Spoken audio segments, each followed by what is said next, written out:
নমস্কার, আমি doctor Shivshankar Pal, ENT and head and neck surgical oncologist. আজকে একটা টপিক নিয়ে শর্টে ডিসকাস করব রিগার্ডিং ল্যারিঞ্জিয়াল কার্সিনোমা, মানে স্বরনালীর ক্যান্সার। সংক্ষেপে বলে নিই, স্বরনালীর তিনটে ভাগ হয়: সুপ্রাগ্লটিস, গ্লটিস অ্যান্ড সাবগ্লটিস। তো এই তিনটে ভাগের মধ্যে গ্লটিস হচ্ছে এমন একটা ভাগ যেখান থেকে আমাদের স্বরটা বেরোয় ভোকাল কর্ডের ইউজে। তো আমি আজকে যেটা আলোচনা করব সুপ্রাগ্লটিকের ক্যান্সার নিয়ে। এই তিনটে ভাগে ক্যান্সার হয়, তিনটের আলাদা আলাদাভাবে ট্রিটমেন্টের প্রোটোকল আছে। সুপ্রাগ্লটিস নিয়ে বলি। সুপ্রাগ্লটিস মানে কি? ভোকাল কর্ডের ওপরের পোর্শনটা, জিভ যেখানে শেষ হচ্ছে, এপিগ্লটিস যেখানে শুরু হচ্ছে, এপিগ্লটিস থেকে শুরু হচ্ছে, তো এই ভোকাল কর্ডের ওপরে গিয়ে সুপ্রাগ্লটিস শেষ হয়। এখানের ক্যান্সারটা কিভাবে পেশেন্ট প্রেজেন্ট নিয়ে আসে? কোনো সময় পেশেন্টের হতে পারে গলায় গ্ল্যান্ড নিয়ে আসতে পারে, দ্বিতীয়ত ব্যথা নিয়ে আসতে পারে, তৃতীয়ত ওর গলার মধ্যে কিছু আটকে যাচ্ছে, ভারী ভাব নিয়ে আসতে পারে। আমরা ক্যামেরার মাধ্যম দিয়ে যখন স্বরনালীর এক্সামিনেশনটা করি, যেটা আমরা ফাইবার অপটিক ল্যারিঙ্গোস্কোপি করি, তখন আমরা দেখি যে ওখানে ওই সুপ্রাগ্লটিস, ওই পার্টে, স্বরনালীর ওই পার্টে কোনো আলসার বা কোনো টিউমার বা গ্রোথ কিছু হয়েছে। সেখান থেকে আমরা গাইডেড বায়োপসি নিয়ে প্রমাণিত হয় যেটা ক্যান্সার হলো, তখন তার চিকিৎসা দিতে পারে। তার চিকিৎসার প্রতিরূপ স্টেজ অনুযায়ী হয়। আমি একটা এরকম ধরনের পেশেন্টের নিয়ে বলি। একটা পেশেন্ট অন্য দেশ থেকে আমার কাছে আসে এবং তার স্বরনালীতে ক্যান্সার দেখা যায়। সেটা কোন জায়গায়? সেই সুপ্রাগ্লটিসে, মানে এপিগ্লটিস, মানে যেখানে আমাদের সুপ্রাগ্লটিসটা শুরু হয় স্বরনালীর প্রথম ভাগটাতে। সেটাকে আমরা স্টেজ 1 হিসাবে ডায়াগনোজ করি। তাহলে ট্রিটমেন্ট অপশন কি ছিল? ট্রিটমেন্ট অপশন আইদার আমরা রেডিওথেরাপি দিতে পারি, রোবোটিক সার্জারির মাধ্যমে ভেতর থেকে ট্রান্সওলার রোবোটিক সার্জারি করে টিউমারটা বার করা যায়, আর ওপেন পার্শিয়াল ল্যারিঞ্জেক্টমিও করা যায়।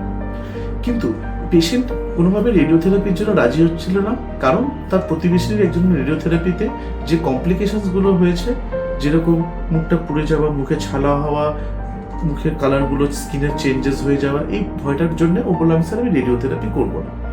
তো বেসিক্যালি তাকে দুটো অপশন দেওয়া হলো, ট্রান্সওলার রোবোটিক সার্জারি এবং ওপেন পার্শিয়াল। রোবোটিক সার্জারির খরচের জন্য সে অতটা খরচও বিয়ার করতে পারবে না। তখন আমি বললাম তাহলে আপনার অপশন আছে ওপেন পার্শিয়াল ল্যারিঞ্জেক্টমি, মানে যেটুকুন জায়গাটা হয়েছে সেটাকেই, সেই পার্টটাকেই বাদ দেওয়া হবে, মার্জিনটা নিয়ে। তো আমরা সেভাবে এটাকে ওপেন পার্ট। তখন পেশেন্টের একটা ভয় ছিল শুরু, যে আমার কি তাহলে কি ভয়েস কি বসে যাবে, আমি কি আর কোনোদিন খাবার খেতে পারবো না? আমি বলছি কোনোদিন এরকম হবে না। অনেকে শোনা যায় যে হ্যাঁ স্বরনালীর অপারেশন হলে নাকি ভয়েস পড়ে যায়। কথাটা ঠিক, ভুল নয়। কখন?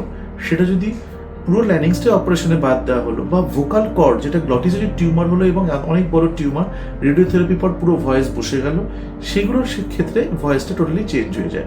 সুপ্রাগ্লটিকের ক্ষেত্রে অপারেশন করলে কিন্তু ভয়েসের চেঞ্জ হয় না, এবং প্রপারলি যদি সার্জারি করা যায় তার খাওয়ার গেলাতে কোনো সমস্যা হয় না। তার জন্য আমরা এই পেশেন্টের কি করলাম, আমরা supracricoid partial laryngectomy, that is a horizontal partial laryngectomy করা হয়। করে আমরা ক্রিকোহাইড্রোপেক্সি, মানে ও গলার স্বরনালীর ঠিক মাঝখানের পোর্শন থেকে জীবের শেষ পোর্শনটাকে জোড়া লাগিয়ে দেওয়া হয়েছে।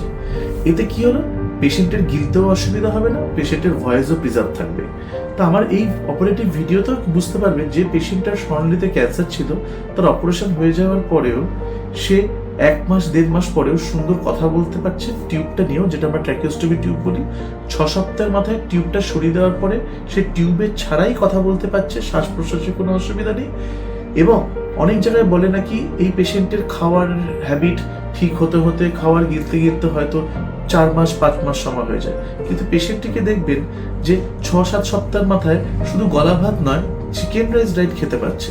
তাহলে আমরা এর থেকে একটি কনক্লুশন আসতে পারি, যদি অপারেটিভ স্টেপসটা ভালোভাবে হয় এবং ক্রিকোহাইড্রোপেক্সি, এই যে আমরা দুটো টিউমারটাকে বাদ দিয়ে দুটো পার্টটাকে যখন জুড়ি, সে যদি প্রপারলি ভালোভাবে অপারেট করা যায় বা জোড়া যায়, তাহলে কিন্তু পেশেন্টের আউটকাম খুব সুন্দর হয়, উইথ মিনিমালিস্টিক কমপ্লিকেশন। এত কোনো কমপ্লিকেশনই হয় না পেশেন্টের, ইনফ্যাক্ট তাদের রেসপন্সটা better than radiotherapy.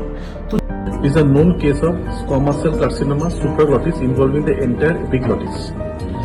He underwent for supraglottic partial laryngectomy just 3 weeks before. This is the video 3 weeks post-op. Patient is on Ran's tube as well as the patient having the T-tube in situ. So with the tracheostomy tube, which is a vented tube, patient has a preserved voice.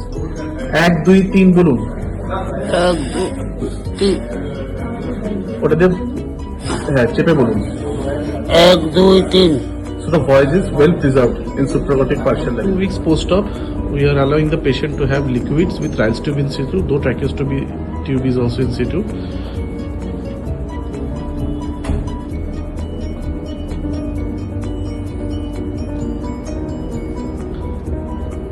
Patient tolerating liquids well without coughing. Now the patient is able to tolerate semi-solids. As you can see, the patient is now swallowing noodles without any aspiration or coughing.